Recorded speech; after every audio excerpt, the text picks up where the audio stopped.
ધોરણ 10 અને 12ના વિદ્યાર્થીઓ માટે અમદાવાદ શહેરની 574 અને ગ્રામ્યની 624 સ્કૂલોમાં આજથી પ્રી બોર્ડ પરીક્ષા શરૂ થઈ છે।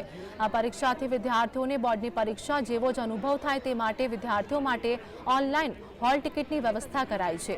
આ પ્રી બોર્ડ પરીક્ષામાં ગ્રામ્યની 624 સ્કૂલોના 42,000 વિદ્યાર્થીઓ જોડાયા છે, જેમાં અમદાવાદ ગ્રામ્યના 47,000 જ્યારે શહેરના 47,000 વિદ્યાર્થીઓ પરીક્ષા આપશે।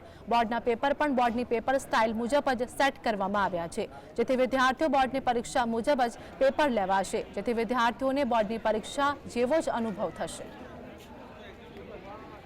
પ્રી બોર્ડની પરીક્ષા મુખ્યત્વે ધોરણ જે ફેબ્રુઆરી 25માં બોર્ડની પરીક્ષાનું આયોજન થવા જઈ રહ્યું છે તે પરીક્ષા વિદ્યાર્થીઓ નિર્ભયપણે આપે અને તેમને બોર્ડની પરીક્ષા જ્યારે પ્રથમ વખત આપતા હોય ત્યારે કોઈ પણ પ્રકારનો ભાવ તેમના મનમાં ન રહે તે હેતુથી સમગ્ર અમદાવાદ ગ્રામ્ય જિલ્લામાં આજે પ્રી બોર્ડની પરીક્ષાનું આયોજન થયું છે। અમારા લગભગ ધોરણ 10ના 42,096 જેટલા વિદ્યાર્થીઓ આ પરીક્ષા આપશે।